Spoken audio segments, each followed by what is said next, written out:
तो यार आईपीएल 2024 के लीग मैचेस तो खत्म हो गए, लेकिन क्या आप उन फैंस में हैं जो ये चाहते हैं कि सिर्फ एक बार, बस एक बार विराट कोहली ट्रॉफी उठा ले, नॉट फॉर आरसीबी बल्कि खुद के लिए सिर्फ एक बार, ओनली फॉर वन टाइम। लेकिन अगर आप ऐसा नहीं चाहते तो आप पक्का उन फैंस में है जिनकी टीम या तो पहले ही एलिमिनेटेड हो चुकी है या फिर आपकी टीम क्वालिफाई कर चुकी है। वेल, आप जिस भी साइड से हो, लेकिन शायद आप उन मैचेस को तो बिल्कुल भी मिस नहीं करना चाहते जो अभी भी बचे हुए हैं। तो आइए शुरुआत करते हैं ऐसे में आरसीबी से कि क्या उनकी कहानी रही इस सीजन, किस मकसद के तहत वो निकले थे। हालांकि अगर आप उनके पिछले 7 मैचेस देखेंगे ना, जहां पर लगातार 6 मैचेस हारे हैं, सिर्फ एक मैच जीते हैं, वो भी पंजाब किंग्स के अगेंस्ट। उसके बाद भाई ये टीम जो कफन बांध के आती है ना कि नहीं अब मेरे पास कुछ भी नहीं बचा, या तो डू या तो डाई, करना है तो करना है, अगर नहीं किए तो डायरेक्ट टूर्नामेंट से बाहर। तो इस सोच के साथ कफन बांध के आते हैं एंड फिर जो होता है वो तो सब मतलब सबको हैरान कर देने वाली चीज कर जाते हैं आरसीबी। मतलब जीत पे जीत, जीत पे जीत, जीतते जीतते जीतते यहाँ तक कि क्वालिफाई कर लेते हैं। मुझे एक विराट कोहली का इंटरव्यू याद आता है जहां पर वो बोलते हैं कि there is only 1% chance to qualify and शायद वो कभी कभी ना वो 1% बहुत ज्यादा होता है। लेकिन आरसीबी की कहानी भी बड़ी मजेदार रही। अगर आप इस वक्त किसी भी टीम से ये पूछोगे कि क्या आप आरसीबी को फेस करना चाहेंगे, क्या आप आरसीबी के साथ मैच खेलना चाहेंगे, वो कहेंगे डेफिनेटली नॉट। हाँ, राजस्थान रॉयल्स से फिर भी चलेगा, वो थोड़े से हल्के से हैं, लेकिन मैं बिल्कुल भी कंसीडर नहीं करूंगा कि आरसीबी के साथ हमारा मैच हो। क्यों? क्योंकि उस तरीके के फॉर्म में ही नजर आ रहे हैं, लगातार 6 जीत एंड क्वालिफाई।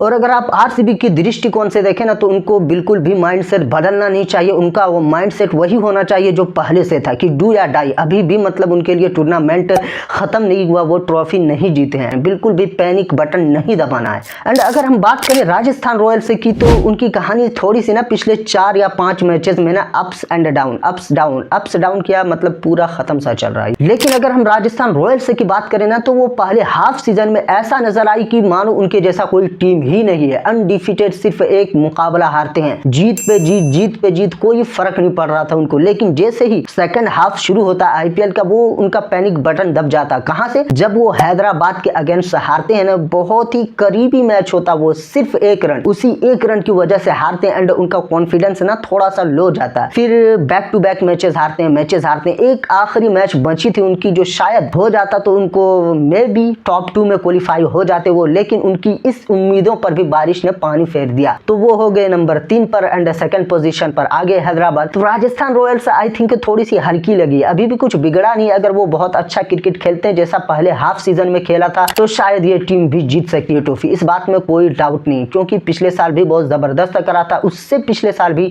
बहुत जबरदस्त करा था। लेकिन अगर हम वहीं पर बात करें सनराइजर्स हैदराबाद की, तो उनकी क्या कहानी रही। अगर पिछले 2-3 सीजन देखोगे ना, तो वो उनका एक ही माइंडसेट रहता था। इसी माइंडसेट के साथ आते थे कि कौन मतलब बॉटम ऑफ द टेबल में, सबसे नीचे में कौन सबसे बुरी तरीके से हार सकता है, कोई मुझसे बेहतर टीम जो मेरी तरह हार सकता है और सबसे नीचे रह सकता है, तो उस माइंडसेट के साथ आती थी। लेकिन इस बार मतलब ऐसा क्या हो गया कि एकदम कोई भी टीम उससे भिड़ना नहीं चाहती। आईपीएल के रिकॉर्ड्स को एकदम ब्रेक करते जा रहे हैं, तोड़ते जा रहे हैं, फोड़ते जा रहे हैं। आरसीबी का हाईएस्ट स्कोर को भी तोड़ दिया। लेकिन ऐसा क्या हो गया, क्या बदल गया?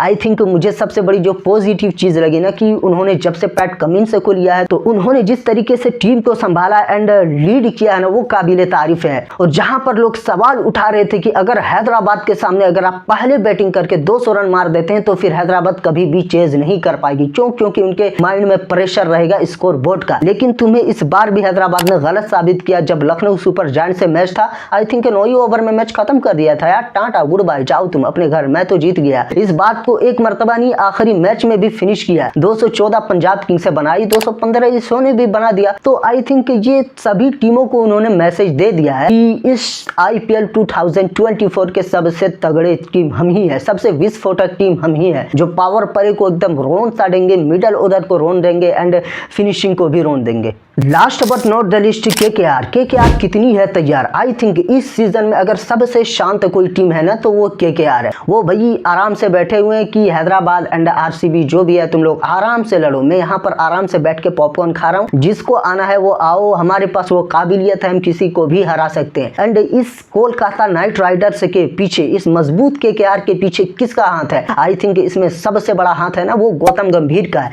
क्योंकि जिस तरह से उन्होंने सुनील नारायण को वो फ्रीडम दिया ना, वो लाइसेंस दिया ना कि आप जाओ एंड पावर प्ले में एकदम तोड़ तूफान मचा दो, जैसा आपका मन कर रहा वैसा खेलो। अगर पाले में बॉल गिरती है तो डायरेक्ट बाउंड्री के बाहर मारो, जहां मन हो रहा है जैसा मन हो रहा है खेलो। एंड उसी फ्रीडम के चक्कर में ना सुनील नारायण के अंदर वो प्रतिभा पहले से ही थी जो सिर्फ शायद गौतम गंभीर जानते थे। एंड इससे पहले सीजन श्रेयस अय्यर कैप्टन थे, उससे पहले सीजन क्या बोलते हैं आई थिंक इयान मॉर्गन वो कैप्टन थे। किसी को भी इसके काबिलियत का अंदाजा नहीं था, लेकिन क्योंकि गौतम गंभीर इनके साथ इतने खेल चुके हैं तो उन्हें एक्सपीरियंस था कि हाँ उन्हें एक्सपीरियंस था कि सुनील नारायण को अगर हमने मौका दिया तो शायद वो कुछ बेटर कर सकते हैं। एंड उन्होंने बेहतर नहीं भैया बेहतरीन किया। तो केकेआर के लिए तो कोई टेंशन नहीं, 2 मैचेस हैं, आराम से एक में भी जीत गए तो डायरेक्ट फाइनल। एंड फाइनल में ऑफ कोर्स आपको अच्छी क्रिकेट खेलनी होगी, जिस तरह आपने 2021 में किया था वैसा आप बिल्कुल भी नहीं कर सकते। हालांकि 2021 से इस बार थोड़ी सी टीम थोड़ा सा और भी ज्यादा मजबूत लग रही। अब देखते हैं, वक्त ही बताएगा कि केकेआर कितनी है तैयार।